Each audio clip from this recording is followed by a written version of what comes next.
Sejumlah informasi dari berbagai daerah di Provinsi Banten kami sajikan dalam Berita Banten yang dipersembahkan oleh PRSSNI Banten dan disiarkan serentak oleh seluruh radio anggota di 8 kabupaten kota di Provinsi Banten.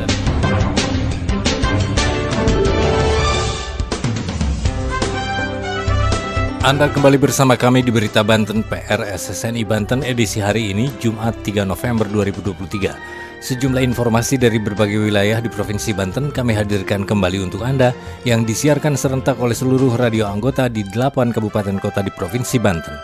Dan inilah informasi utamanya. Pemerintah Kabupaten Lebak renovasi Terminal Sunan Kalijaga Rangkas Bitung.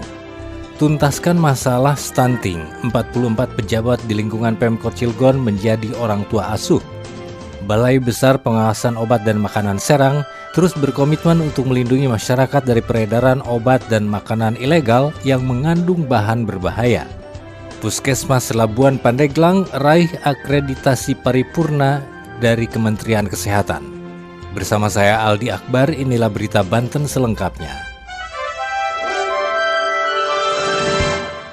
Pendengar, UPT Puskesmas Labuan Kabupaten Pandeglang baru-baru ini meraih sertifikat akreditasi tingkat paripurna dari Kementerian Kesehatan Republik Indonesia. Akreditasi ini berlaku sampai 5 tahun ke depan. Akreditasi paripurna merupakan predikat hasil penilaian tertinggi yang diberikan berdasarkan penilaian terhadap manajemen mutu dan keselamatan pasien yang diterapkan di fasilitas kesehatan atau Faskes tingkat pertama. Berikut laporan Mudofar dari Radio Krakatau Pandeglang. UPT Puskesmas Labuan Kabupaten Pandeglang baru-baru ini meraih sertifikat akreditasi tingkat paripurna dari Kementerian Kesehatan Republik Indonesia atau Kemenkes RI. Akreditasi ini berlaku sampai 5 tahun ke depan. Namun begitu, Kepala Puskesmas atau Kapus Labuan, Sri Rezeki, mengaku lebih berat mempertahankan daripada meraih. Dengan paripurna, kita itu harus menjaga sampai 5 tahun ke depan. Kalau misalnya di 5 tahun ke depan paripurna tidak bisa menjaga pelayanan ini, ya luar biasa. Kita meraihnya 6 bulan, cepat gitu. Tapi mempertahankan ini yang sulit. Untuk diketahui, akreditasi paripurna merupakan predikat hasil penilaian tertinggi yang diberikan berdasarkan penilaian terhadap manajemen mutu dan keselamatan pasien yang diterapkan di fasilitas kesehatan tingkat pertama. Puskesmas Labuan sebelumnya telah menjalani survei akreditasi pertama pada tahun 2017 dengan hasil dasar. Saat ini untuk pertama kalinya Puskesmas Labuan mendapat akreditasi tingkat paripurna. Yang membuat ini paripurna adalah tim dan kekompakan yang solid. Jadi kalau stafnya, timnya mau berubah, mau menjadikan puskesmas ini pelayanan yang lebih baik, insya Allah kita bisa mencapai ke paripurna ini, alhamdulillah. Sri mengungkapkan dengan upaya peningkatan mutu pelayanan yang sudah dilaksanakan, mulai dari sarana, prasarana, dan segi pelayanan, diharapkan dapat memberikan dampak pelayanan kesehatan kepada masyarakat. Menurutnya, akreditasi paripurna yang diraihnya dapat semakin menanamkan rasa kepercayaan masyarakat untuk berobat ke puskesmas di samping komitmen pihaknya dalam memberikan pelayanan yang terbaik. Kita perlu dukungan masyarakat, harus terus evaluasi ya, bukan menjatuhkan, tapi mengevaluasi, memperbaiki melalui humas kami, nanti kita akan perbaiki. Saya Mudofar dari Krakatau Radio, melaporkan untuk Berita Banten. Pendengar, upaya untuk menuntaskan masalah stunting di Kota Cilegon terus dilakukan, di antaranya dengan mengangkat 44 orang pejabat dan ASN di lingkungan Pemkot Cilegon menjadi orang tua asuh. Hal itu terungkap saat peringatan Hari Keluarga Nasional yang ke-30 tingkat Kota Cilegon yang digelar Dinas Pemberdayaan Perempuan, Perlindungan Anak, serta Pengendalian Penduduk dan Keluarga Berencana atau DP3AP2KB. Berikut laporan Adnan Ibram dari Radio Pas FM Cilegon. Upaya Pemkot Cilegon menjadikan Cilegon bebas stunting terus dilakukan. Salah satunya adalah dengan mengangkat 44 pejabat dan aparatur sipil negara atau ASN menjadi orang tua asuh. Nantinya orang tua asuh akan membantu balita stunting setiap bulannya sebesar 3 juta rupiah selama 3 bulan. Hal itu terungkap saat peringatan Hari Keluarga Nasional yang ke-30 tingkat Kota Cilegon yang digelar Dinas Pemberdayaan Perempuan, Perlindungan Anak, serta Pengendalian Penduduk dan Keluarga Berencana atau DP3AP2KB. Dalam sambutannya, Wali Kota Cilegon Heldy Agustian mengajak seluruh pihak pada momentum Hari Keluarga Nasional untuk bersama-sama berupaya menciptakan ekosistem yang mendukung terciptanya keluarga bebas stunting. Menurut Heldy, saat ini Kota Cilegon masih yang terbaik dalam penurunan angka stunting di Provinsi Banten. Dari 2022 hingga saat ini, angka stunting di Kota Cilegon turun menjadi 19,1%. Sementara itu, pelaksana tugas Kepala DP3AP2KB Kota Cilegon Agus Julkarnain mengatakan, kegiatan ini merupakan langkah penting untuk menyinergikan peran semua pihak dalam rangka pencegahan stunting. Agus menjelaskan, berdasarkan survei studi status gizi Indonesia atau SSGI, angka prevalensi stunting di Kota Cilegon pada 2022 berada pada angka 19,1%. Sedangkan berdasarkan elektronik pencatatan dan pelaporan gizi berbasis masyarakat atau EPPGBM hanya 944 anak. Saya Adnan Ibram, Pas FM Cilegon menginformasikan untuk Berita Banten.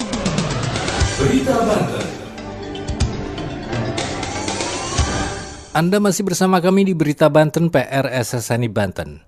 Pendengar, Balai Besar Pengawasan Obat dan Makanan atau BB POM Serang terus berkomitmen untuk melindungi masyarakat dari peredaran obat dan makanan ilegal yang mengandung bahan berbahaya. Sejauh ini, BB POM Serang telah melaksanakan serangkaian kegiatan pengawasan yang mencakup sarana produksi dan distribusi. Berikut laporan Kang Subuh dari Radio Muara Paranti FM Pandeglang.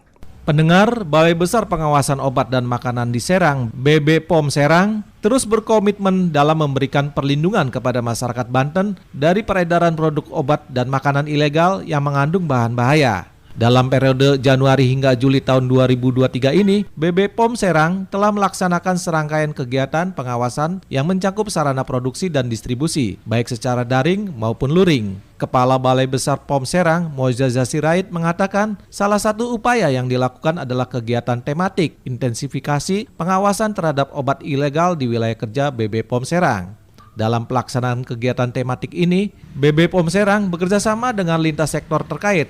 Dari hasil intensifikasi ini, mengungkapkan 6 sarana distribusi yang beredar yang melibatkan toko obat dengan temuan sebanyak 101 item obat ilegal senilai sekitar 33.250.000.